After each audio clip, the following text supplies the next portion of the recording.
Howdy, y'all. Hey, this is going to be a rambling response to Sandman, MythOfFeminism on Chimerism. Hold on.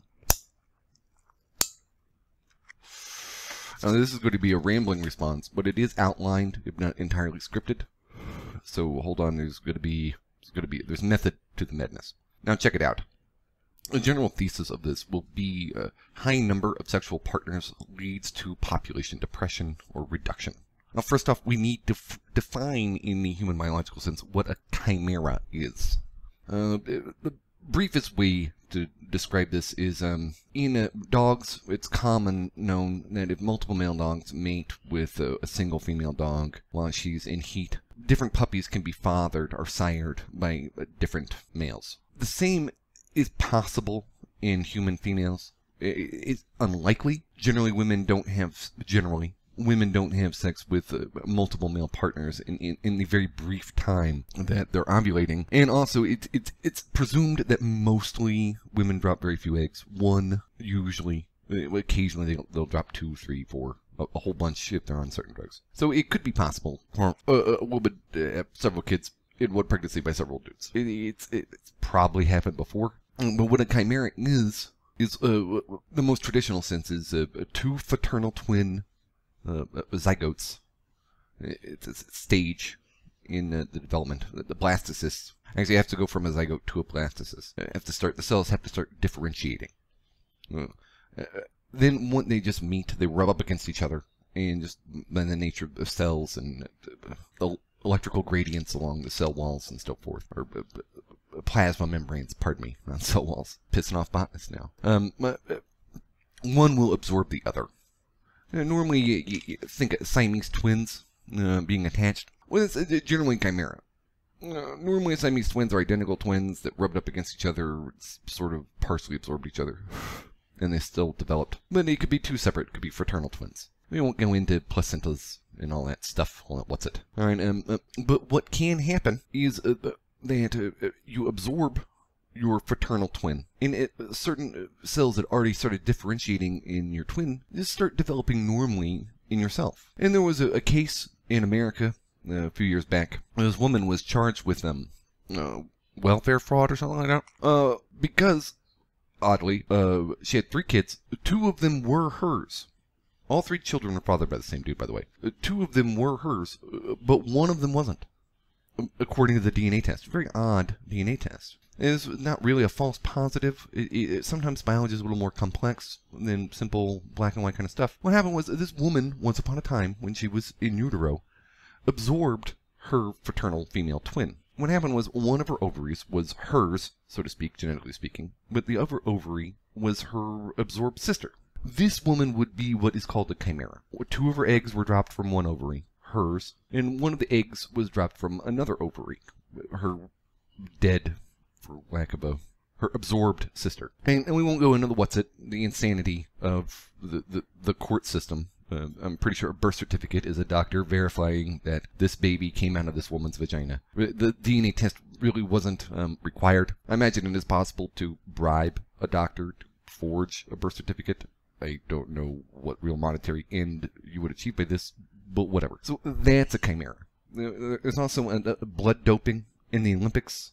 Plenty of a form of cheating in the Olympics for cyclists is a blood doping, where you get transfusions of red blood cells from another dude or girl, in the case, and use the red blood cells for higher oxygen transport than your body would normally naturally be capable of.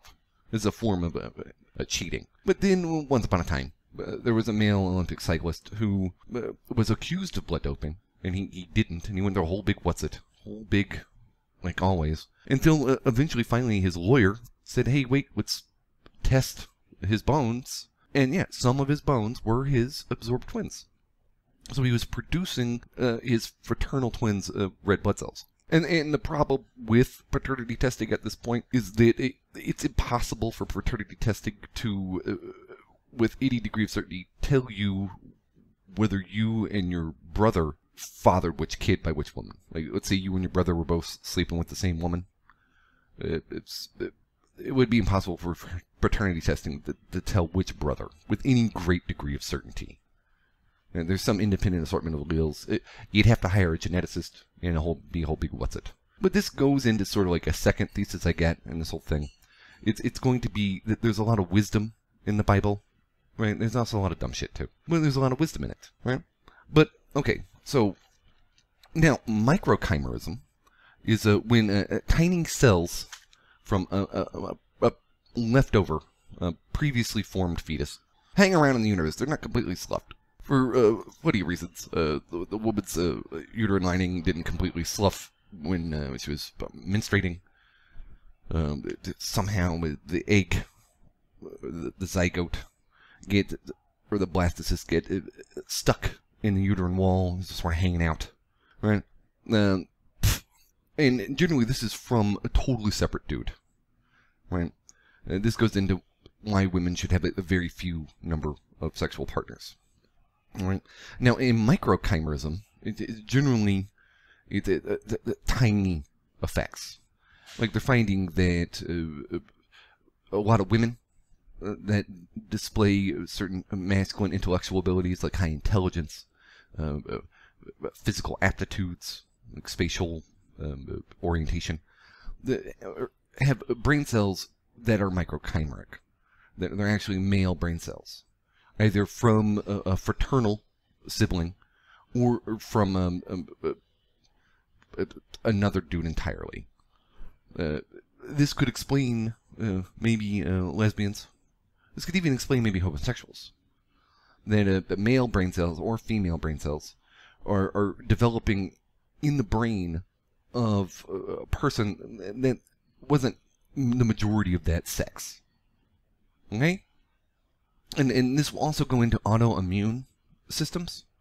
Okay? Now, diversity in a population is usually good. Okay? The diversity in a population is usually good. You want diversity. You don't want inbreeding. Inbreeding's bad. It leads to bottlenecking. Well, bottlenecking is like an environmental event. Look at the cheetah. Right? The reason why a lot of skin grafts stick on cheetahs is because cheetahs suffered such a huge population bottleneck back in the day that even if you get cheetahs from completely different, far-ranging geographic regions, as different geographically as possible, the skin grafts will still stick because they're so genetically similar. There was some misunderstanding a year or two ago on the internet I was trying to clear up that it just went nowhere. People kept trying to say dumb shit. But you want diversity in the population. The reason why you want diversity is the immune system response. So you have a robust population that can withstand diseases, like Ebola. Like something like 40% of Ebola sufferers in Africa survive. They just survive. You give them plenty of water, plenty of electrolytes. They're going to live through it. They're going to suffer. Hey, but it's about a 40% survival rate. I believe. I could be wrong on that. It's something I read in the newspaper a while back. All right. Now, going back to male and female brains in populations. Okay, now, in America, we have over 300 million people. In the world, we have over 7 billion. So, just sheer numbers, anything you can imagine, any combination of a person is quite literally possible. It's quite possible. Right? That you can have a woman born with a male brain and a male born with a female brain. Or some sort of variation on the intersectionality curve, on the curve of male-female brain cells distributed throughout the whole of the brain. It could be different combinations. And what I mean by that is brain cells that have certain genetic code, male or female code, right? And then the development is affected by a section on chromosomes, hormones. Won't get into that, all right? But the different cells, the different genetically different brain cells respond differently to certain hormonal and environmental effects. And then we'll go on to the tale of the redhead. Now, I mentioned her once or twice. And the great thing about this girl, she was like 22. And actually wasn't the last one. The last two redheads. I don't know why I'm doing the redheads a lot. I don't know why. They are crazy, by the way. One about a year ago, I think. It's been a long time. But this girl at 22, hot. Like, my God. Just, wow. And, easy 8. Easy 8. Maybe a 9. Like, if she gussied herself up, good. I mean, fantastic. Looked great. But she openly admitted that she had a male brain. she openly admitted she engaged in sex, even though she had a limited number of partners, about half a dozen, maybe 7 or 8, which is maybe quite a bit for a 22-year-old. I'm not sure anymore. She openly admitted that she had a male brain. She felt like it. Even as great a shape she was in, she drank beer. Her life was just reading the books, going to work, and playing the video games. She played Badlands 2 or something. She played it like all the time. All the time. She is what feminists are talking about when they talk about female gamers. Right? She also displayed certain various bisexual tendencies, which made it great. And she was very upfront and loose. She knew, like any man would know, if a man was born in the body of a hot female and knew the gynocentric focus of Blue Pill Society. She openly knew what she was doing. She said she knew what she was doing. And she openly admitted that she was doing it to her own ends. She had a boyfriend, quote-unquote boyfriend, that she was exploiting for intellectual stimulation and just buddy contact. And she was sleeping with him. At the same time, she was sleeping with like 2 of his friends. And at the same time, me. She openly admitted she was using this guy just talk to in the past time. And then, yeah, she openly admitted to pretty much being a slut. Being a whore, felt no shame about it. She was like, hey, the point is about the gaming thing. Think in your head of a male gamer with the headphones and the Xbox and stuff, spending hours a day just sort of playing video games. And not Candy Crush or whatever the crap that is, Farmville, but actual video games. So, this goes in to the whole population diversity thing. Feminism equality.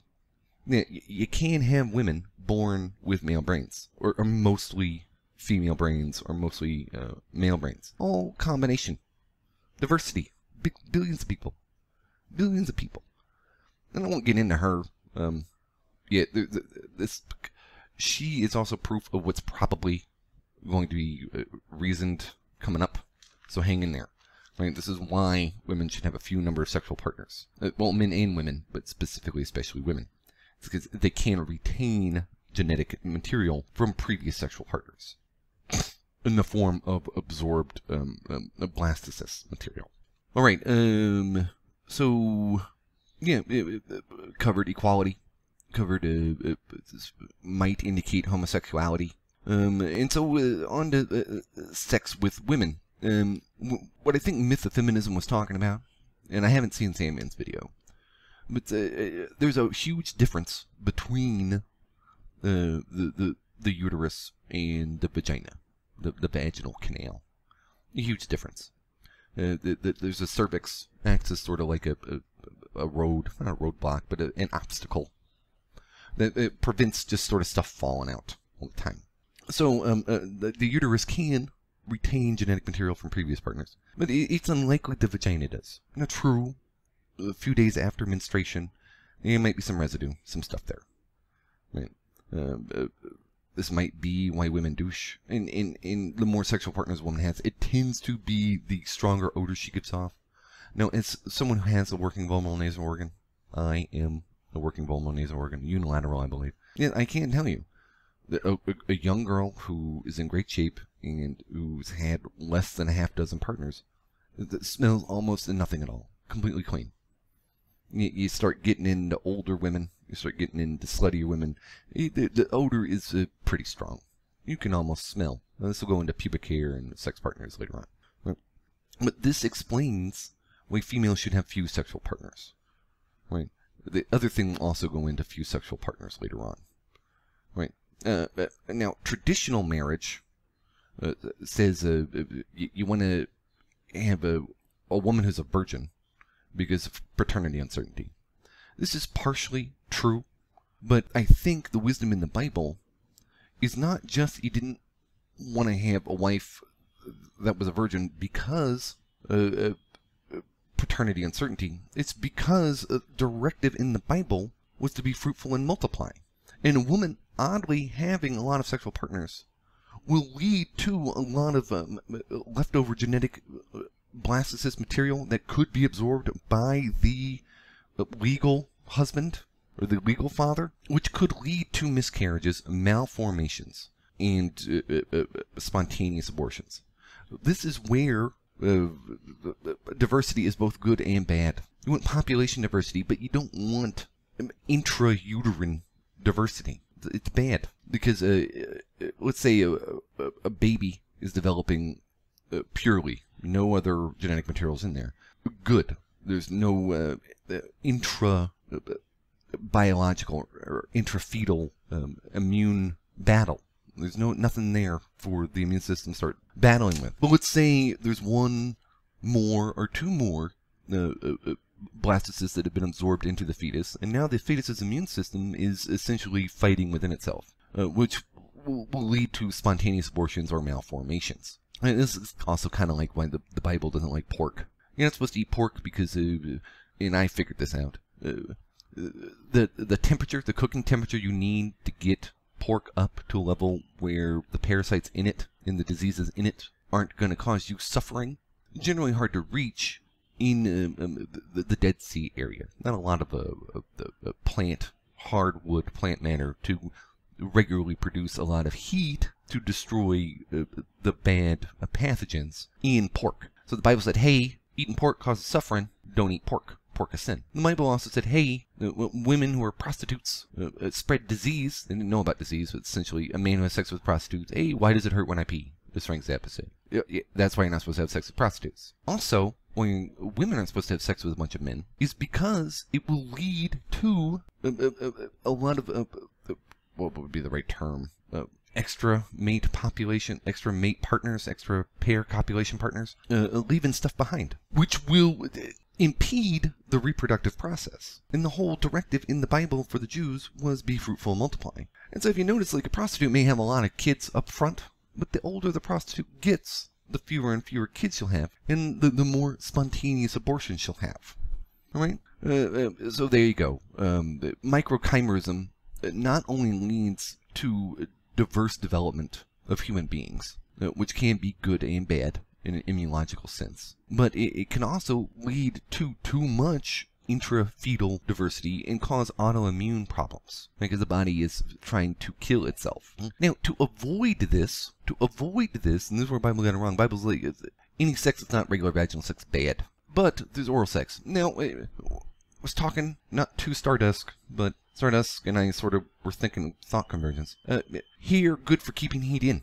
Here, bad for letting heat out. This is why, because in the savannas of Africa, right, we're running around hunting, killing stuff, we gotta sweat. Here, not very good to have. So why did we keep our pubic hair? Why did we keep our armpit hair? The armpit hair is so we could smell MHC compatibility. Won't get into that. It also goes into why women kind of like man stink, and why society has sort of encouraged women to shave their armpits to look more infantile, adolescent, prepubescent, because men like beauty, youth. Youth is equated to beauty. So women want to look younger. But the reason why men have armpit hair is so that we could give off an odor for the 20% of people that have working vocal nasal organs. Now, why do we have pubic hair? Pubic hair is there to retain olfactory information about if your mate is having sex with other people. Why women give you the blowjobs is to see if there's, any odd smell down there. Reason why men, orally perform on a woman is to see, hey, does anything smell off? Does anything smell afoot? This is to prevent what is called mate poaching. And that's why we have pubic hair. We pretty much lost hair mostly everywhere else, except for white populations who live in cold environments. I won't get into the Eskimos. Won't get into that. Right, well, that's why we kept it. Right? Now, this is why males want to have many female partners, and why females want to have few. Okay? Because, in general, for the directive to be fruitful and multiply, it's hard, as MythOfFeminism points out, it's hard for a man to contract a disease through just penis in vagina sex. It's hard, but it's why the Bible, no. It's easy to contract it orally. But before the Bible, we were sort of living in huts and stuff. It didn't quite catch on. So the benefit of oral sex outweighed the cost. But then later on, when we got more civilized, the cost of oral sex outweighed the benefit. And so men can impregnate many women without spreading disease. And the reason why females want to have fewer sexual partners is not only microchimerism, which leads to autoimmune disorders and spontaneous abortions, but also it prevents them from getting a disease and suffering. The Bible. Abstinence, oddly. Abstinence is the safest way to avoid sexually transmitted diseases and pregnancy. It's almost 100% certain. I won't get into, what is it called? Damn it. There are cases in which girls can retain chromosomally anomalous eggs from their own mother, and then give birth, or not, they can develop them. Female fetuses develop their eggs when they're in the fetus, and there could be chromosomally anomalous ones. And it is possible for a girl, once she hits puberty, to give a virgin birth to her sister, and or a female who is phenotypically male. Right, this goes into like Jesus and all, and what's it? We'll get into that. Now, generally, few male partners by females, what is it? Not only dead people, but dead babies. Thus, yeah, failure to be fruitful and multiply. Failure of population growth, death of the population. And this is very important to the Jewish people, to the Hebrews people, because it's generally, I've said it before, the quickest way to grow or get new followers in religion is to make them, to grow them.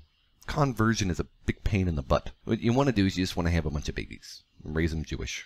Boom, there you go. Fruitful and multiply. Okay? And the best way to do this is not for women to have a bunch of sex with a bunch of men that could spread disease, and in best case scenario lead to spontaneous abortion, microchimerism and spontaneous abortion, autoimmune disorders. And so I don't know, I didn't see Sandman's video. I imagine the reason why MythOfFeminism is all upset is because it's got a lot of misinformation there, a lot of crazy. But what I think MythOfFeminism was missing is that it is possible for women to do that. This is both good and bad. And it explains things like my redheaded friend, who female gamer, male brain, openly admitted it, using her hot body as any man would to get stuff and to manipulate people in the position she was put in life. But it also explains when prostitutes near the end of their career, you know, like after 25 to 30, don't have to worry about the pregnancy. You know, so spontaneous abortion, sluts, white spin, sluts bad. I think MythOfFeminism's point is, though, that the uterus is effectively, for the man concerned, as far as disease goes, is effectively separated from the vaginal canal. The reason why men and women enjoy oral sex is to prevent or to monitor mate fidelity. Vaginal sex or oral sex is very bad for preventing disease. If you want to prevent catching something, don't go down on a girl. If a girl wants to prevent from getting something, don't blow a guy. But penis and vaginal sex is oddly very good at preventing the spread of disease. It's odd. So it's kind of like what I was talking about with the feathers. Just because penis and vaginal traditional sex is safer does not negate the evolutionary sort of inclination to do oral sex. And proof of this is pubic hair. Also, side note, the reason why women are shaving their vaginas a lot is, one, they want to look adolescent, young. Two, probably a subconscious thing to, there's a lot of sluts shave completely, is probably to prevent retention of certain odors and cellular material, so that they can be sluts without any consequence. Right? And three, good side effect of it, they notice this from Great Britain. Hey, men and women who shave down there, the population, oddly, the population of pubic lice has declined so much that biologists in Great Britain are worried the endemic species of pubic lice in Great Britain may go extinct. It's hilarious. That is funny. But, so, I hope I'm wrapping this up. I always do this 25-30 minutes. Alright? I tried to make it as concise as possible, and I'm going to end with a joke. So, this is from the Archduke of Brooklyn. I forget his real name, but remember, people, there's a lot of wisdom in the Bible. There's a lot of wisdom in the Bible. There's also a lot of dumb shit, too. Like, you can't eat pork, and you can't eat horses. Well, I wasn't going to eat a horse. Well, good, because you can't. Alright, you guys have a nice day. And always remember to go your own way. Yours truly, M.